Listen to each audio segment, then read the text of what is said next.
오늘 본문을 두 군데 봤습니다. 레위기 5장과 6장 요 부분을 봤는 이 부분은요 속건제입니다. 속건제. 그래서 오늘 속건제를 먼저 보고 그 다음에 이제 첫 번 대제사장과 그 아들 제사장 아론의 위임식, 첫 번째 대제사장 그 제1대 대제사장 아론의 위임식과 동시에 그 아들의 제사장 위임식을 같이 보도록 하겠습니다.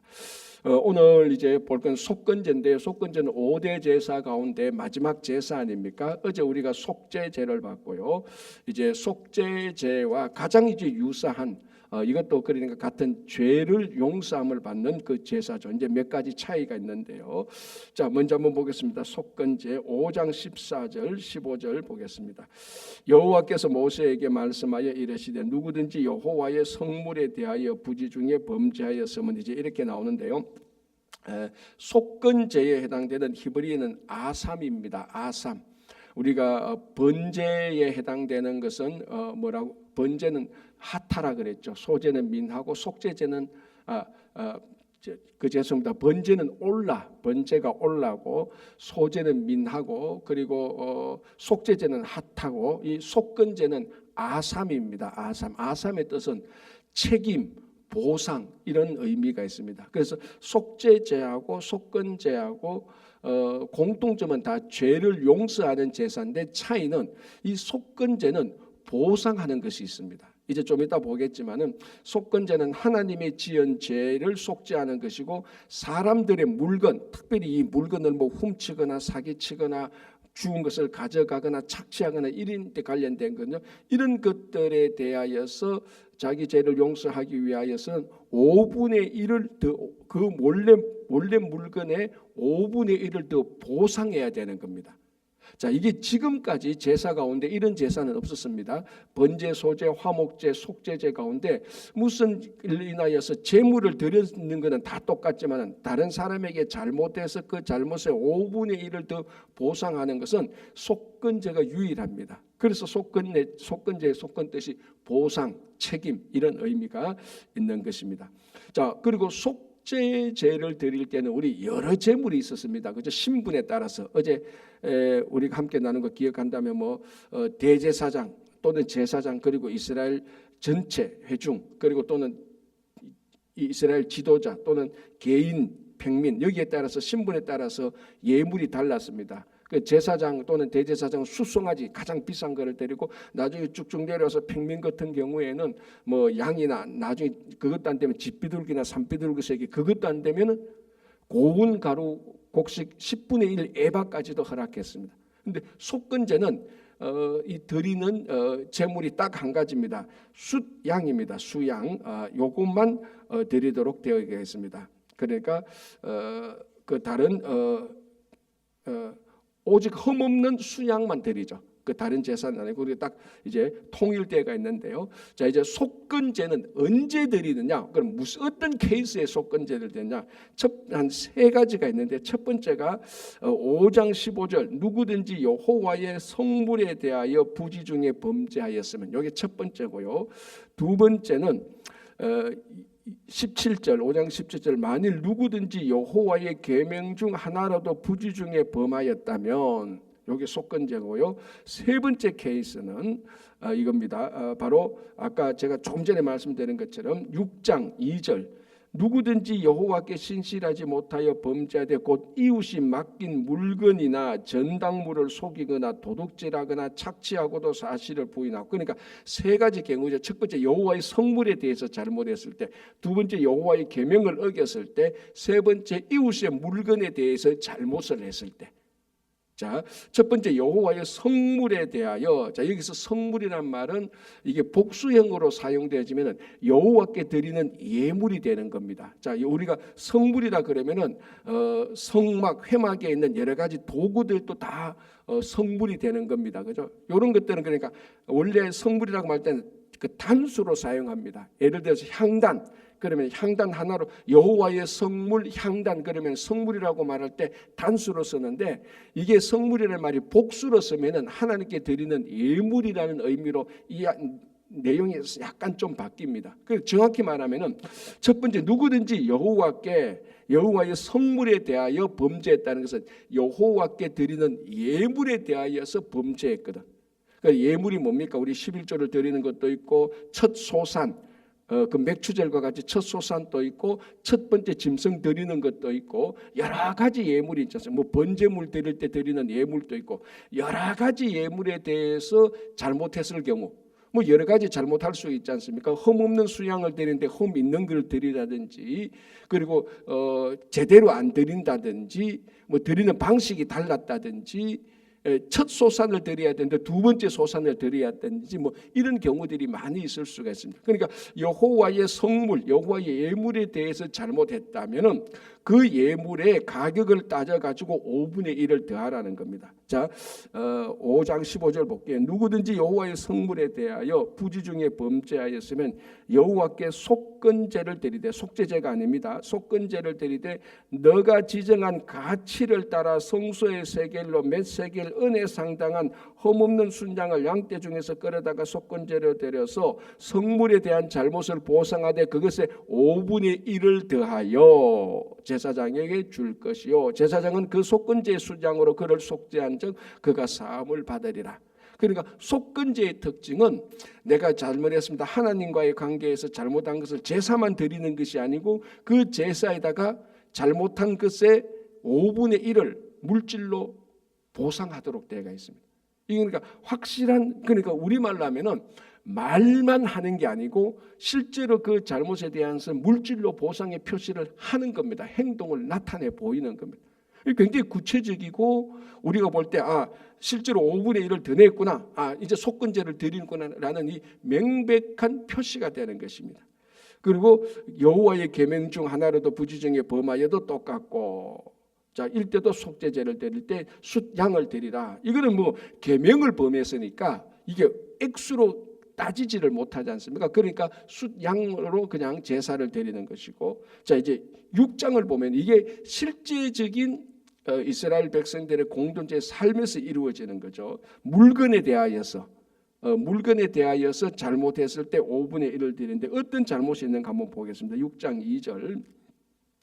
누구든지 여호와께 신실하지 못하여 범죄하되 곧 이웃이 맡긴 물건이나 전당물을 속이거나, 자, 물건에 대해서 속이거나 도둑질하거나 착취하고도 사실을 부인하거나 남의 이런 물건을 줍고도 사실을 부인하여 거짓 맹세하는 등 사람이 이 모든 일 중에 하나라도 행하여 범죄하면 이를 죄를 범하였고 죄가 있는 자니 그 훔친 것이나 착취한 것이나 맡은 것이나 이런 물건을 주운 것이나 그 거짓 맹세한 것을 쭉 이렇게 넘어가서 5분의 1을 5절에 그 맹세한 모든 물건을 돌려보내되 곧 그 본래 물건의 5분의 1을 더하여 돌려보낼 것이다. 그러니까 내가 물건을 훔쳤다. 그런데 여기서 우리가 좀 일상적인 것은 남의 물건을 주었단 말이죠. 이 주운 것을 돌려보내야 되는데, 주운 것을 주인을 찾아야 되는데, 주운 것을 이건 내가 주운 것이니까 내 것이야 이렇게 가지고 있는 것도 죄라는 겁니다. 그죠? 그래서 물건에 대해서 훔치거나 착취하거나 주거나 뭐 이런 것들, 도둑질하거나 이 모든 것에 대해서 속건제를 드리고 순양을 드려서 제사를 드리고 여기서 끝나는 것이 아니고 속죄제 같은 경우는 여기서 끝납니다. 그죠? 속건제는 그에 대해서 5분의 1을 더 보상하라라는 것입니다. 아주 구체적이고 실제적이죠. 자, 우리 신약에 가면요. 자, 여러분 누가복음 19장 8절 제가 한번 읽어드릴게요. 누가복음 19장 8절. 이게 무슨 내용이냐면 삭개오 얘기거든요. 누가복음 19장 8절. 자, 이렇게 되어 있습니다. 삭개오가 서서 주께 여짜오되, 자, 삭개오 내용은 여러분 다 아니까 제가 생략하고, 이제 삭개오가 예수님 만나서 구원 얻고 난 다음에 이렇게 말하죠. 삭개오가 서서 주께 여짜오되 주여 보시옵소서 내 소유의 절반을 가난한 자들에게 주겠사오며, 이건 완전 자발적인 거죠. 주님을 만나니까 자기 소유의 절반을 가난한 자들에게 주겠습니다 라고 말하고 난 다음에 이렇게 말합니다. 만일 누구의 것을 속여 빼앗은 일이 있으면, 이게 어디에 해당되는 케이스죠? 속건제에 해당되는 케이스죠. 누구 물건을 속여서 빼앗다, 착취한 것이죠. 빼앗은 것이 있으면 어떻게 하겠다고요? 네 갑절이나 갚겠다 말했습니다. 원래 율법대로 하면 얼마나 갚으면 됩니까? 5분의 1을 더하면 돼요. 내가 다른 사람에게 그것을 10개를 빼앗았다. 그러면 나중에 그 돌려보낼 때 몇 개를 보내야 돼요? 5분의 1이니까 20%. 몇 개 보내야 됩니까? 이제 계산이 안 돼서 이제 속건제도 못 드리죠.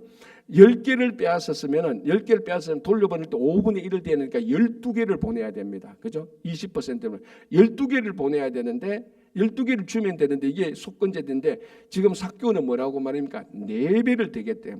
10개를 빼앗는데 40개를 주겠다. 4배를 더 줘야겠다. 그러니까 이 삭개오의 경우 예수님을 만나서 구원 얻은 그 기쁨의 삶의 기쁨이 얼마나 충만했다는 것을 우리가 알 수 있습니다. 율법의 8배, 율법에 정한 것에 5분의 1을 주면 되는데 이보다 훨씬 더 4배를 더 주겠다. 훨씬 더 많이 주겠다. 이렇게 되는 것입니다. 이게 그냥 속건제와 같은 그런 것입니다. 자, 그렇다면은 이제 이 속건제를 통해서 우리 삶 속에 우리가 아까 제가 얼핏 얘기한 것처럼 누구에게 잘못을 했을 때 진심으로 잘못을 했다라고 말해야 되는 겁니다. 당연히 하나님과 사람 앞에서.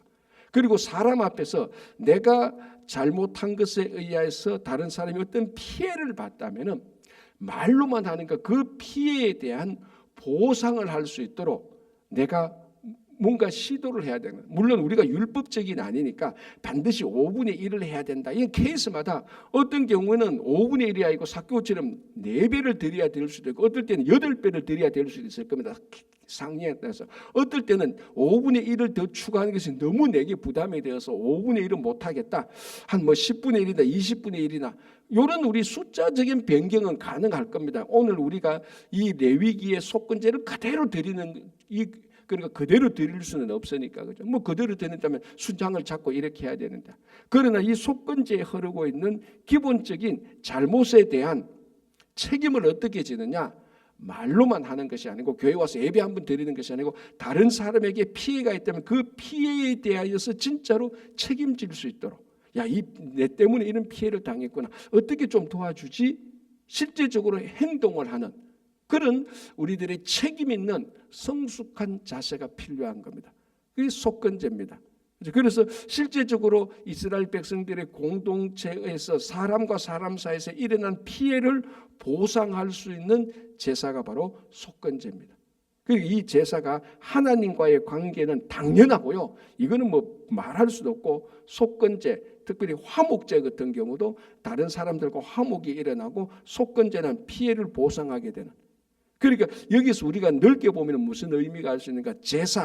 제사는 하나님과의 관계인 동시에 이웃과의 관계라는 것입니다. 자, 우리가 보통 제사를 드린다, 예배를 드린다라고 말하면 신과 나와의 관계, 더 정확히 말하면 여호와 하나님과의 나와의 관계에서만 생각할 수 있는데 우리가 오늘 이 5대 제사를 보니까 어떤 제사, 특별히 화목제나 속건제 같은 경우는 하나님과의 관계에서만 끝나는 것이 아니고 반드시 사람과의 관계에서 그 일이 작동하도록 해야 된다는 것입니다. 그래서 제가 늘 말씀드리지만은 우리 성도들의 가장 기본 중에 기본은 예배라는 것입니다. 예배에 나타나는 이 정신, 예배를 통해서 하나님께서 우리에게 명령하는 것만 제대로 지키면은 우리 성도의 신앙이 다 커버되는 겁니다. 다 할 수 있는. 자, 5대 제사만 해도 보십시오. 번제, 소제, 화목제, 속제제, 속건제. 여기에 나타난 이 정신만, 여기에 나타난 하나님의 명령만 우리가 지켜 살면 성도가 이 세상에서 빛과 소금이 되는데 아무런 부족함이 없습니다. 번제를 통해서 온전한 희생과 헌신이 있죠. 여기는 물론 속죄도 들어가죠. 소제를 통해서 감사와 기쁨이 있죠. 그리고 화목제를 통해서 화목이 있죠. 속죄제를 통해서 하나님과 온전한 속죄가 있죠. 속건제를 통하여서 죄 용서함 받고 이웃과의 또 잘못에 대한 보상이 있죠. 이것만 한평생 하고 살아도요 성도 중에 성도, 성자가 될 수 있습니다. 그래서 예배가 중요한 거예요. 그래서 예배 한 번을 위하여서 우리가 일주일 준비하고 예배를 드릴 때 그냥 시간만 1시간이나 1시간 15분이 아니고 그 예배에서 나타나는 그 예배를 통해서 하나님께서 내게 주시는 그 은혜만 체험해도 우리가 성숙한 성도로 살아가는데 전혀 부족함이 없습니다. 자, 이렇게 해서 5대 제사가 끝나는데요. 뭐 6장 7장 보면은 좀 더 예물을 어떻게 드려야 되는가에 대한 앞의 내용들을 거의 다 반복하니까요. 넘어가도록 하고 이제 8장을 보겠습니다. 자, 이제 좀 색다른 게 나오죠. 레위기에 제일 먼저 나오는 게 5대 제사. 자, 이제 우리가 5대 제사를 어느 정도 다 살펴봤습니다. 5대 제사를 살펴보고 그 다음에 나타나는 게 이제 8장인데 8장에 무엇이 나타나는가 하면은 이제 처음 초대 대제사장 아론과 그 아들들 제사장, 그 아들은 제사장들이니까 그 아들들의 위임식이 시작되는 겁니다. 이 굉장히 영광스러운 순간이죠, 그죠? 초대 대제사장 아론과 그 제사장 위임식을 이제 우리가 한번 보려고 하는 겁니다. 자, 8장 1절 여호와께서 모세에게 말씀하여 이르시되 너는 아론과 그의 아들들과 함께 그 의복과 관유와 속죄제의 숫송아지와 숫양 2마리와 무교병 한 광주리를 가지고 온 회중을 회막문에 모으라. 자, 여기서 우리가 초대 대제사장 아론과 그 아들 제사장의 위임식을 하나님께서 누구에게 맡겼습니까? 모세에게 맡겼어요. 그럴 수밖에 없지 않습니까? 대제사장의 위임식을 아론이 자기 제사장 위임식을 자기가 할 수는 없잖아요. 그런데 이게 초대 대제사장 아론의 위임식의 주관자, 인도자는 모세에게 하나님께서 맡기셨습니다. 그런데 모세는 제사장은 아니잖아요, 그죠? 아론이 제사장이었어요. 그런데 그러니까 참 이게 어떻게 보면 초대 대제사장의 인도자는 제사장이 아닌 모세가 인도를 하게 되는 겁니다. 이게 아주 특별한 어쩔 수 없는 예외적인 거죠, 그죠? 자, 이제 보겠습니다. 온 회중을 모으고 이제 거기에 필요한 이제 예물들을 가지고 오라 그럽니다. 자, 5절 보겠습니다. 모세가 아론과 그의 아들들을 데려다가 물로 그들을 씻기고, 자, 첫 번째가 뭔가 하면 정결 예식입니다. 정결 예식. 우리 성도들 또는 이제 제사장, 대제사장에게서 제사장과 대제사장에게서 가장 세상 사람들과 달리 특별하게 요구되는 신앙의 덕목이 뭔가 하면은 정결과 거룩입니다. 그죠? 정결해야 되죠.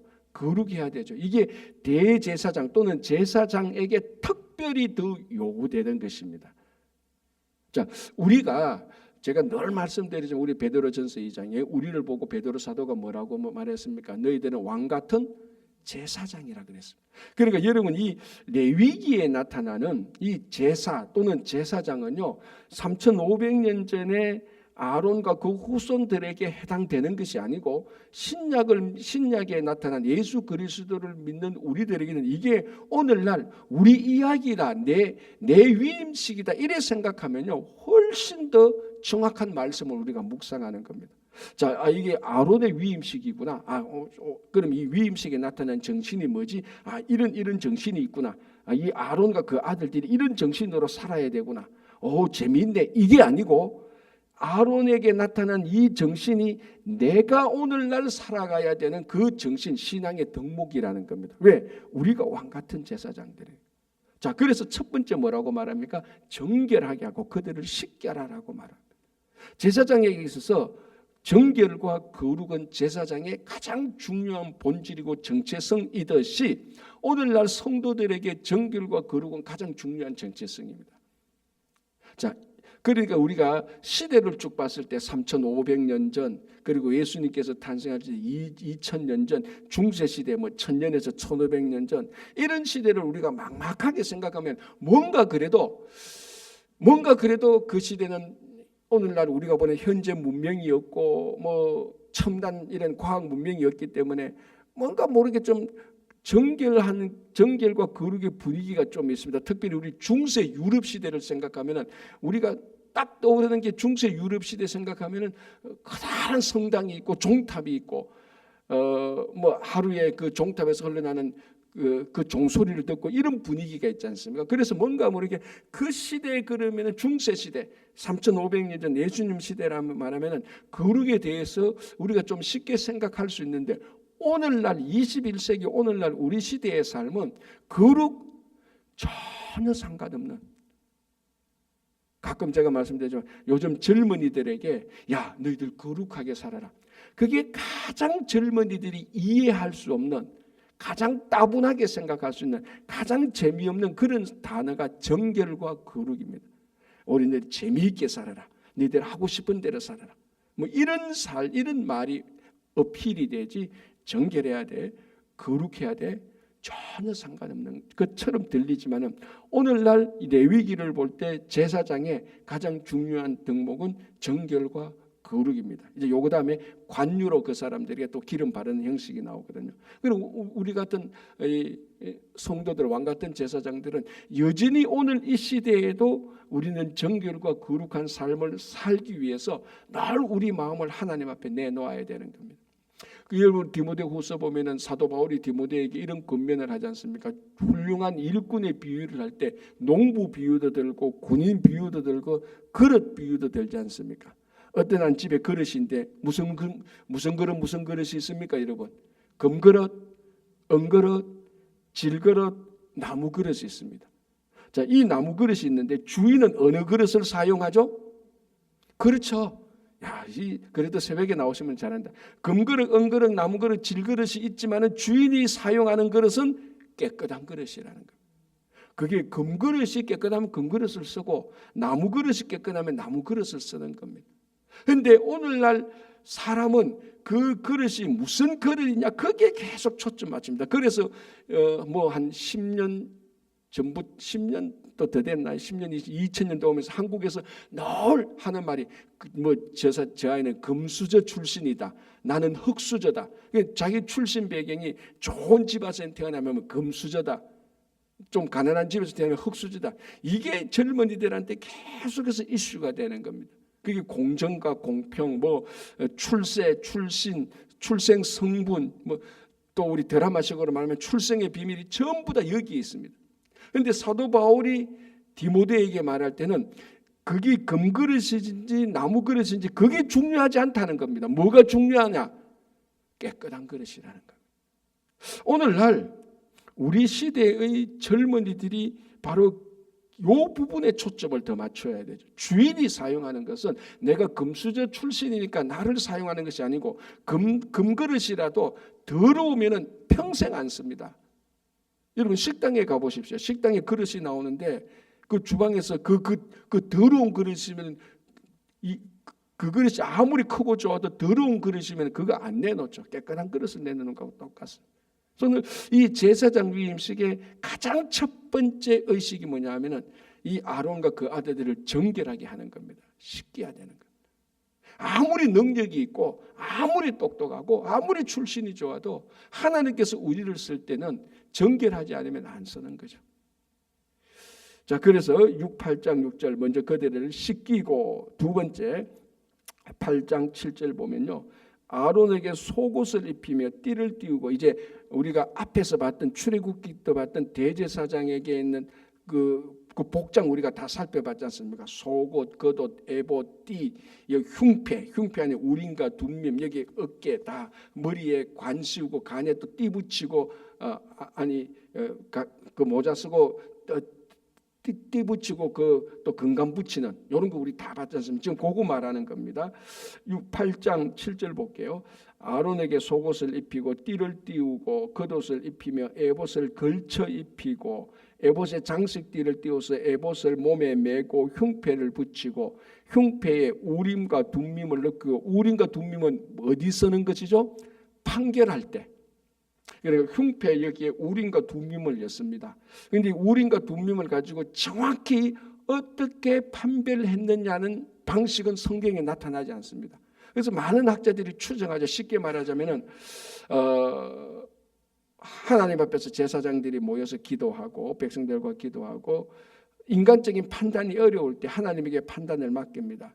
쉽게 말하면 우리가 지금 어떤 사업을 해야 되는데 이게 하나님의 사업인지 아닌지 판단이 안 설 때 우림과 둠밈 가운데 이렇게 말하죠. 손을 넣어서 우림이 나오면은 yes, 둠밈이 나오면 no, 이런 식으로도 할 수 있는 거죠. 어쨌든 우림과 둠밈은 판결 흉패에 들어가 있습니다. 이게 이제 그렇게 하고, 자 9절, 그의 머리에 관을 씌우고 그 관 위에 전면에 금패를 붙이니, 자 머리에 관, 모자죠. 모자거든. 관을 씌우고 띠를 붙여서 금으로 만든 패를 하나 붙입니다. 봤죠 앞에서, 그죠? 대제사장에게만 있는 유일한 복장에 붙이는 금패입니다. 여기에 무슨 글씨가 쓰여 있다 그랬죠? 여호와께 성결이라는 글씨를 새겨 놓습니다. 그래서 대제사장의 관에 금띠, 금패 딱 이제 가는데 그걸 여호와께 성결. 자, 이거는 제가 그때도 말씀드렸지만 두 가지 의미가 동시에 있다 그랬습니다. 첫 번째 의미는 뭡니까? 제사장이 여호와께 성결해야 되는 거죠. 두말할 이유가 없습니다. 그리고 또 하나는 뭐라 그랬습니까? 제사장을 보는 사람들이죠. 여러분 한번 생각해 보십시오. 제사장이 여호와께 성결이라고 자기 관에 그 패를 붙이고 가면은 제사장이 거울을 보지 않는 한 여호와께 성결이라는 단어는 제사장은 자기는 못 봐요. 그럼 누가 봅니까? 제사장을 만나는 사람들이 보는 것이죠. 자, 이거하고 똑같습니다. 화장, 내가 나 보려고 화장합니까? 아니죠. 다른 사람이 나 보라고 화장하는 거 아닙니까? 물론 나가 나를 위해서 화장하는 경우도 없지 않아 있겠지만, 그러니까 대제사장의 머리 그 관에 붙어있는 금패 여호와께 성결이라는 말은 많은 사람이 대제사장이 여호와께 성결해야지요 라고 말합니다. 그거는 뭐 두말할 나위가 없습니다. 당연합니다. 그런데 자꾸 우리가 생각해야 되는데 안 하는 게 뭐냐면, 그러면 그 대제사장을 보는 사람, 여호와께 성결이라고 그 글을 보는 사람은 대제사장이 아니고 대제사장을 만나는 사람입니다. 만약 대제사장이 온 회중 앞에 나타났다고 치십시오. 그럼 온 회중이 대제사장을 볼 때 그 패, 여호와께 성결이라는 거 봤을 때 자기들이 여호와께 성결해야 되는 겁니다. 그러니까 이 여호와께 성결이라는 것은 대제사장 당신은 성결하시오, 우리 회중들은 성결 안 하겠소, 이게 아니라는 겁니다.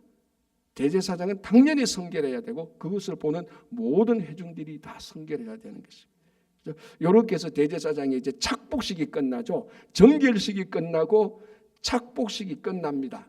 자, 그 다음에 뭐합니까? 관유식을 합니다. 이제 기름을 바르는 것이죠. 여기 이제 거룩한 예식이죠. 그러니까 정결식을 해서 깨끗하게 하고 착복식을 해서 당신이 누군가 정체성을 밝히게 하는 겁니다. 그러니까 대제사장에게 옷을 입히는 것 아닙니까? 우리 로마서에서 사도 바울이 뭐라고 권면합니까? 너희들은 그리스도로 옷 입으라라고 말하지 않습니까? 그러니까 우리가 옷을 입을 때는 우리 몸이 옷 안에 들어가는 겁니다. 저도 오늘 아침 이 재킷을 입을 때, 안에 셔츠를 입을 때 내 몸이 이 안에 들어가는 것이지 이 옷이 내 몸 안에 들어오는 거 아니죠. 그리고 그리스도로 옷 입으라고 말할 때는 우리가 그리스도 안에 들어가야 되는 겁니다. 그래서 겉으로 보이면은 옷이 보이지 않습니까? 사람이 옷을 입으면. 그래서 사람들이 나를 볼 때 그리스도로 옷 입으면 사람들이 나를 볼 때 그리스도가 보여야 되는 겁니다.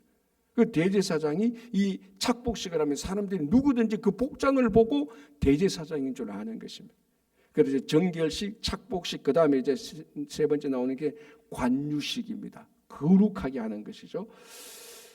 자, 8장 10절 보겠습니다. 모세가 관유를 가져다가, 자 이것도 모세가 하는 거죠. 인도자니까 성막과 그 안에 있는 모든 것에 발라 거룩하게 하고 또 그 제단에 7번 뿌리고 그 제단과 그 모든 기구와 물두멍과 그 받침에 발라 거룩하게 하고 또 관유를 아론의 머리에 붓고 그에게 발라 거룩하게 하고 모세가 또 아론의 아들들을 데려다가 그들에게 속옷을 입히고 띠를 띠우고 관을 세우시니 여호와께서 모세에게 명령하신 것과 같았더라. 자, 10절에서 13절 관유식은 두 가지를 합니다. 첫 번째는 뭡니까?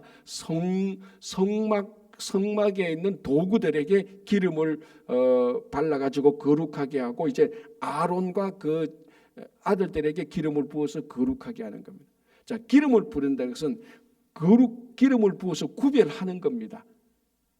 그러니까 우리가 제사장이면 이게 성령의 기름 부으심하고 같은 것이죠. 그래서 우리가 세상에 살아갈 때는 세상 속에 살고 있지만 우리가 구별된 삶을 살 때는 기름 부음이 있어야 되는 겁니다. 성령의 기름 부음으로 세상과 구별된 삶을 살게 되는 겁니다.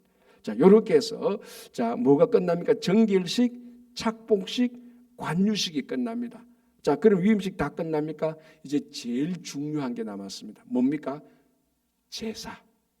그래서 오늘 8장을 보면 세 가지 제사를 드립니다. 8장 14절. 모세가 또 속죄제의 수송아지를 끌어오니 무슨 제사를 드리죠? 속죄제를 드리죠. 첫 번째 제사고, 두 번째 8장 18절 또 번제의 숫양을 드릴세. 번제도 드립니다. 세 번째 22절 또 다른 숫양 곧 위임식의 숫양을 드릴세라고 말하는데, 요 20절부터 29절까지 보면은 화목제하고 굉장히 비슷한 제사가 이루어지는데, 정확히 말하면 화목제는 아니에요.